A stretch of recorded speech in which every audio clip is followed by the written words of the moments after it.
नमस्कार दोस्तों, जय हिंद। स्वागत है आपका आपके अपने ही चैनल पाठशाला विद के में। जैसा कि हम लोग संविधान के अनुच्छेद का क्लास कर रहे थे, उसी क्रम में यह पार्ट 2 है। इससे पहले पार्ट 1 में आप लोग को प्रोवाइड करा चुका हूं। अगर नहीं देखा है तो जाकर के देख लीजिए। वीडियो के डिस्क्रिप्शन में मैं उसका लिंक जो है वह दे दूंगा। अनुच्छेद 1 से अनुच्छेद 35 तक उसमें हमने कवर किया है ना। और इस वीडियो में हम लोग अनुच्छेद 36 से लेकर के आगे तक हम लोग चलेंगे। तो बिना वक्त गवाए हुए मैं वीडियो को शुरू करता हूं। इसमें हम लोग अच्छे से डिटेल में समझते हुए चलेंगे, ठीक ना।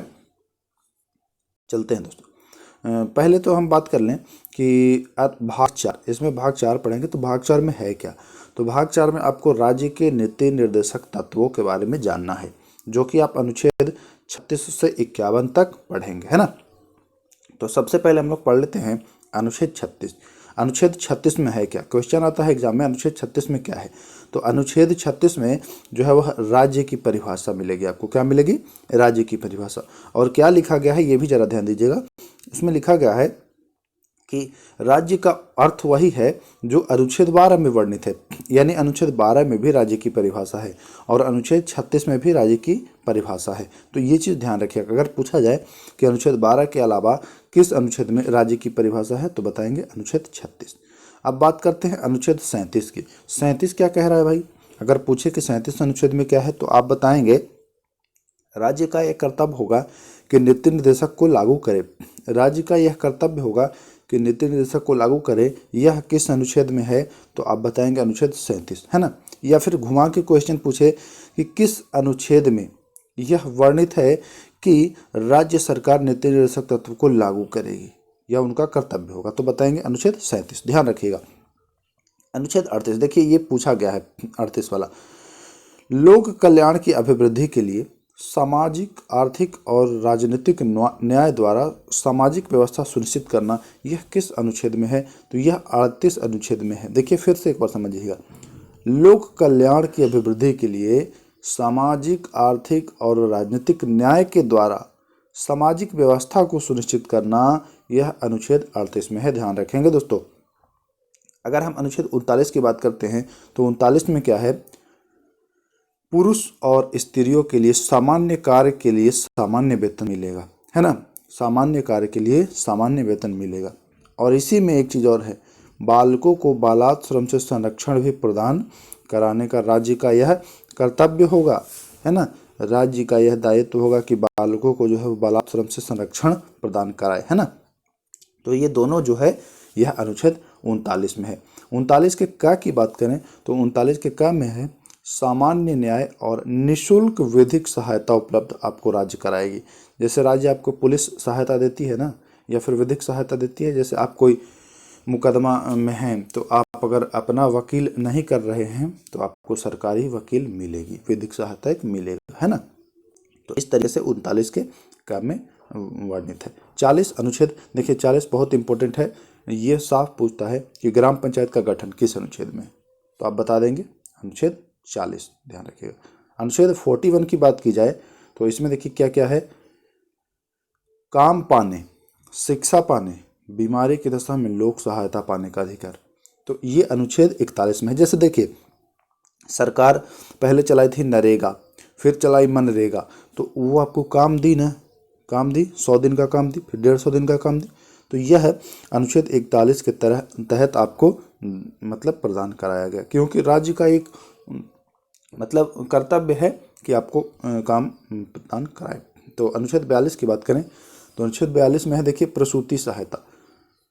आप लोग गांव में होंगे तो आप लोगों ने देखा होगा कि महिला प्रसूति के लिए एक वाहन चलाया गया है, वो केवल महिलाओं के लिए ही रहता है ना। तो ये सब उसी के तहत आता है। या फिर जो महिला मतलब प्रसूति होती है, प्रसूति मतलब बच्चे को जन्म देती हैं, तो फिर उनको कुछ प्रोत्साहन राशि ऐसे दिया जाता है ना, या सहायता राशि ऐसे दिया जाता है। तो ये सब जो है अनुच्छेद 42 के अंतर्गत ही आता है। ध्यान रखिएगा। अनुच्छेद 43 कुटीर उद्योगों को प्रोत्साहन, कुटीर उद्योगों को जो प्रोत्साहन दिया जाता है वह अनुच्छेद 43।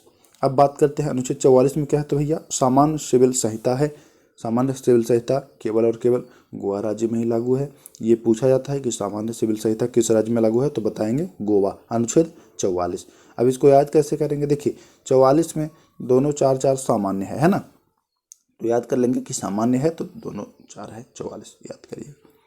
अब बात करते हैं अनुच्छेद 45 कि अनुच्छेद 45 में क्या है। देखिए हम लोग अच्छे से समझते चल रहे हैं और यह video Bihar police, Bihar SSC, Bihar दरोगा सबके लिए आपका बिल्कुल हेल्पफुल होने वाला है। तो अच्छे से देखिएगा और इसका अगर पीडीएफ चाहिए तो हमारे टेलीग्राम ग्रुप से जुड़ के पीडीएफ भी ले लीजिएगा। अनुच्छेद फिलहाल 45 की बात करें तो सभी बालकों के लिए 14 वर्ष की आयु पूरी करने तक निःशुल्क और अनिवार्य शिक्षा देने का प्रावधान है ना। मतलब आप जब तक 14 साल के नहीं होते हैं तब तक आपको निःशुल्क शिक्षा प्रदान कराने का जो कर्तव्य है वह राज्य सरकार का होगा। ठीक। अनुच्छेद 47 समझिएगा, अच्छा क्वेश्चन है। स्वास्थ्य के लिए नुकसानदायक नशीली दवाओं, मदिरा पर रोक लगाना। जैसे आप लोग बिहार से होंगे है ना, बिहार से तो हम भी हैं, तो आप लोगों को पता तो होगा ही कि बिहार में शराबबंदी है। तो यह देखिए मदिरा पर रोक, यह राज्य का कर्तव्य होगा कि ऐसी नुकसानदायक चीज़ों पर रोक लगा सकती है। तो यह जो शराबबंदी है, अगर कभी भूल बस पूछ ले कि बिहार में शराबबंदी है, यह किस अनुच्छेद के तहत मतलब इसका प्रावधान है, तो आप बताएंगे सर 47 है। तो ऐसे देखिए अगर इस वीडियो को आप शुरू से अंत तक देखेंगे तो मैं बिल्कुल डिटेल में और समझाते हुए प्रैक्टिकल के माध्यम से आपको बताऊंगा कि आप कभी भी भूलें ना। तो यह जो नशीली दवा जो शराबबंदी हुई यह अनुच्छेद 47 के अंतर्गत है। ठीक ना। 48 कृषि और पशुपालन आप जानते ही हैं बहुत बार। और 48 के का जो है वह पर्यावरण और वन्य जीवों की रक्षा। तो 48 और 48 के का दोनों आप जानेंगे। ठीक ना। 49 की बात करें तो 49 में है राष्ट्रीय महत्व वाले स्मारक, स्थान या वस्तु का संरक्षण प्रदान करना। ध्यान दीजिएगा, राष्ट्रीय महत्व वाले स्मारक, स्थान और वस्तु का संरक्षण प्रदान करना। ठीक ना। एक आपको मौलिक कर्तव्य में भी इसी से मिलता जुलता मिलेगा कि आप राष्ट्रीय स्मारक को नुकसान नहीं पहुंचाएंगे, लेकिन वो मौलिक कर्तव्य है, वो आपका काम है। आप ये वाला पूछ देता है कि निम्न में से कौन सा जो है वह मौलिक राज्य के निर्देश तत्व नहीं है, और वो वाला दे देगा इसमें ऑप्शन कि सभी व्यक्तियों का कर्तव्य होगा कि सरकारी संपत्ति को नुकसान ना पहुंचाए। तो बहुत सारे लोगों को लगता है कि हाँ हाँ हाँ यही वाला तो है, लेकिन नहीं, यहाँ ध्यान दीजिएगा, यह राज्य का कर्तव्य होगा कि राष्ट्रीय महत्व वाले स्मारक, स्थान, वस्तु का संरक्षण प्रदान करे, और उसमें है आपका कर्तव्य कि आप उनको नुकसान नहीं पहुंचाएं। ये चीज़ ध्यान रखिएगा। तो इन दोनों में कन्फ्यूजन मत लिएगा। ये जो तीन तत्व है यह राज्य का कर्तव्य है, हालांकि करे या न करे ये कोई मतलब इस पर न्यायालय में आप नहीं जा सकते हैं, लेकिन ये केवल कर्तव्य है और वहाँ आपका कर्तव्य है। तो ये ध्यान दीजिएगा, समझिएगा। अगर अच्छे से इसको समझ गए तो एक चीज़ बताइए, कमेंट कर दीजिएगा, जो मैं वीडियोस के माध्यम से आपको समझाता हूँ अच्छे से समझ में आता है या नहीं, ये कमेंट कर दीजिएगा दोस्तों ज़रा, क्योंकि मैं पूरी कोशिश करता हूँ कि आपको अच्छे से समझ में आ जाए और आप परीक्षा में या कहीं भी गड़बड़ ना करें। मेरा एक ही मकसद होता है। अनुच्छेद 50 की बात करें, 50 ठीक, न्यायपालिका को कार्यपालिका से अलग करना। देखिए किसी चीज़ को आप अलग करते हैं, जैसे एक कोई डंडा है, अलग करते हैं तो आधा आधा हो गया, यानी 50-50। तो याद रखिएगा 50 अनुच्छेद, ठीक ना, 50 अनुच्छेद में आधा आधा कर दिया गया है, न्यायपालिका और कार्यपालिका को अलग कर दिया गया है, 50-50 हो गया। ठीक। 51 की बात करें तो अंतर्राष्ट्रीय शांति और सुरक्षा को प्रोत्साहन देना 51 में है, ध्यान दीजिएगा। अब देखिए नीति निर्देशक तत्व जो था इसकी आलोचना भी की गई है। क्या की गई है? आलोचना। कि कौन कौन किया है देखिए पढ़ के बताते हैं। नीति निर्देशक तत्व को किसने अतिरेक कर्मकांडी कहा और इसकी तुलना एक बैंक के चेक से की है जिसका भुगतान बैंक की अनुमति पर ही संभव है। किसने? केटी शाह ने कहा कि भैया ये तो राज्य का आप कर्तव्य बता रहे हैं, ये जब राज्य का मन होगा तभी लागू करेगी। कहा कि यह तो ऐसा बैंक का चेक है जिसका बैंक के अनुमति पर ही भुगतान होगा, बैंक अगर चाहेगी तो भुगतान करेगी, ना तो ना करेगी। तो यह केटी शाह ने कहा था। दूसरा आलोचना किसने किया है भैया? दूसरा आलोचना भी देख लेते हैं। नीति निर्देशक तत्व को किसने कहा कि यह 9 वर्ष के प्रस्ताव की तरह है जो जनवरी में टूट जाती है। तो यह नसरुद्दीन ने कहा। अच्छा आप लोग बचपन में देखे होंगे बहुत सारे लोग कि 1 जनवरी आने वाला होता है तो आप लोग प्लान करते हैं कि ये पिकनिक होगा, ये होगा, वो होगा, ठीक ना। और बहुत सारे लोग ऐसे होते हैं कि उस दिन गायब हो जाते हैं, तो वह प्रस्ताव टूट जाता है। उसी प्रकार से ये है कि वैसा प्रस्ताव है जो जनवरी में टूट जाती है, 9 वर्ष के प्रस्ताव की तरह है। तो ये किसने कहा था? तो नसरुद्दीन शाह ने। अब ये किसने कहा था? भावनाओं का स्थायी कूड़ा घर कहा कि लोगों के अंदर भावना उत्पन्न हो जाएगी, लेकिन ये कूड़ा घर है भावनाओं का, कुछ होने वाला नहीं है। तो ये कृष्णामाचारी ने कहा था, टीटी, ठीक ना। तो ऐसे करके आप लोगों ने देखा कि इसकी आलोचना भी हुई नीति निर्देशक तत्वों की।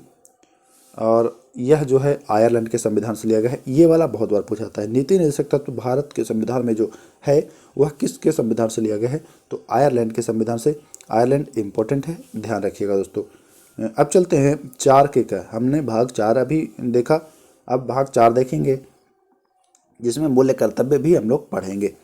मूल्य कर्तव्य में देखिए 51 के का में है मूल कर्तव्य, और इसे जो है वह रूस के संविधान से लिया गया है। यह मूल अधिकार नहीं बता रहे हैं हम, मूल अधिकार हो तो अमेरिका और मूल कर्तव्य हो तो रूस, ध्यान रखिएगा। देखिए जिन्हें मूल अधिकार हैं उन पर चर्चा हम तब करेंगे जब स्पेशल रूप से, विशेष रूप से मूल अधिकार पढ़ेंगे। इसमें हम केवल और केवल अनुच्छेद पढ़ रहे हैं, तो इसलिए अनुच्छेदों को ध्यान में रखते हुए अब हम लोग चलते हैं भाग 5, जिसमें राष्ट्रपति महोदय के बारे में पढ़ेंगे और अनुच्छेद 52 से शुरू होता है ना। तो देखते हैं अनुच्छेद 5 नहीं, भारत के राष्ट्रपति अनुच्छेद 52 में ही वर्णित है। तो अगर पूछे मतलब कि भारत के राष्ट्रपति का जिक्र, तो बताएंगे अनुच्छेद 52 यानी 52, ठीक ना। अब चलते हैं अनुच्छेद 53। देखिए ये वाला लाइन हूबहू पूछ देता है कि संघ की कार्यपालिका शक्ति राष्ट्रपति में निहित होगी, किस अनुच्छेद में है? तो यह अनुच्छेद 53 में है।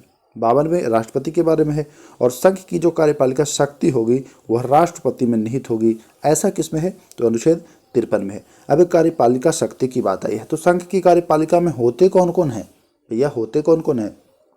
तो देखिए संघ की कार्यपालिका में जो होते हैं वह राष्ट्रपति महोदय हैं, उनके बाद उपराष्ट्रपति महोदय हैं, फिर अपने प्रधानमंत्री जी हैं, फिर उनका एक मंत्रिमंडल है, और इन सबको सलाह देते हैं ये न्यायवादी, महान्यायवादी, ठीक है। तो ये 5 हैं, ध्यान रखिएगा, याद हो गया होगा।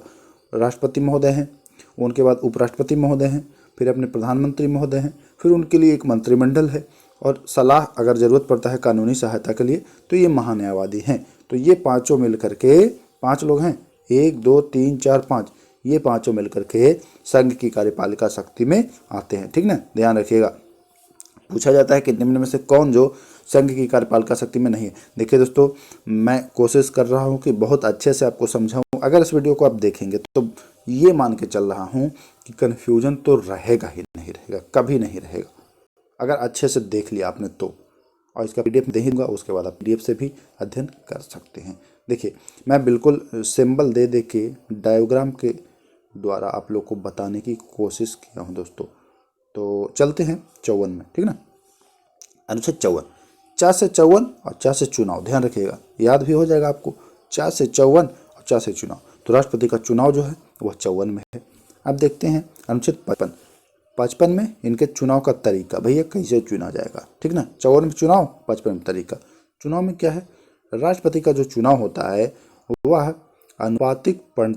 अनुपातिक प्रतिनिधित्व के अनुसार एकल संक्रमणीय मत और गुप्त मतदान के द्वारा होता है। अगर पूछ दे कि राष्ट्रपति का चुनाव कैसे होता है तो आप बताएंगे एकल संक्रमणीय मत और गुप्त मतदान, ठीक ना। अब चलते हैं अनुच्छेद 56 में देखते हैं कि इनका कार्यकाल है। क्या है दोस्तों? कार्यकाल में क्या है कि राष्ट्रपति का जो कार्यकाल होगा वह 5 वर्ष का होगा। कितने वर्ष का होगा?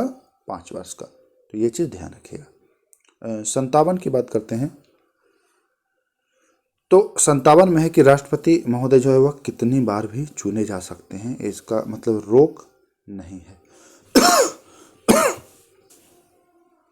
जो है वह नहीं है, ठीक ना। अब अनुच्छेद 58 की बात कर लें तो इनकी योग्यता के बारे में है कि इनको मतलब क्या क्या योग्यताएं होनी चाहिए और क्या क्या अर्हता है। देखिए राष्ट्रपति पद के लिए योग्यता और अर्हता मैं पढ़ के यहाँ आपको बता दे रहा हूँ। वह भारत का नागरिक हो, राष्ट्रपति की योग्यता और अर्हता है, ठीक ना। वह भारत का नागरिक हो, वह 35 वर्ष की आयु पूरी कर चुका हो, वह लोकसभा सदस्य बनने की योग्यता रखता हो, वह किसी लाभ का पद धारण न कर रहा हो। ठीक, यह राष्ट्रपति के लिए योग्यताएं हैं। इतनी योग्यताएं हैं राष्ट्रपति के लिए, अर्हताएं। ठीक ना। अब चलते हैं अनुच्छेद 60 में। तो 60 में है राष्ट्रपति द्वारा शपथ ग्रहण। तो शपथ ग्रहण में ये क्या क्या बोलते हैं? शपथ ग्रहण में ये कहते हैं कि मैं संविधान की रक्षा करूंगा, जनता की सेवा करूंगा और राष्ट्रपति पद का कार्यपालन करूंगा।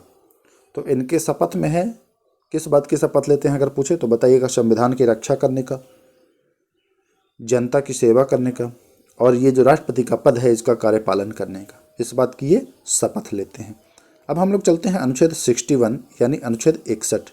61 अनुच्छेद इंपॉर्टेंट है कि राष्ट्रपति पर महाभियोग किस अनुच्छेद के तहत है? तो 61 के का के तहत है। अगर का पूछे तो याद कर लीजिएगा 61 का। ठीक ना।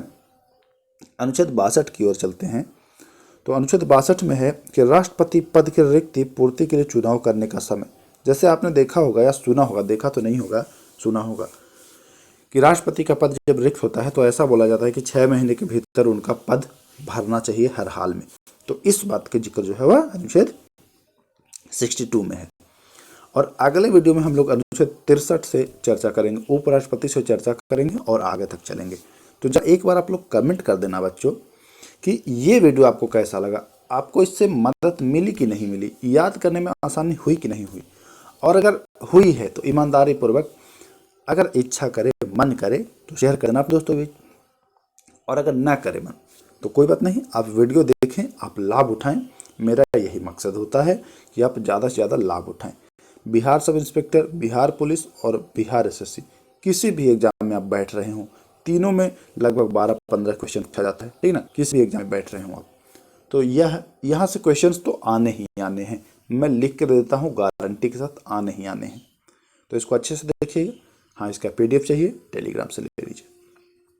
मिलते हैं फिर अगले वीडियो में दोस्तों। नमस्कार, जय हिंद।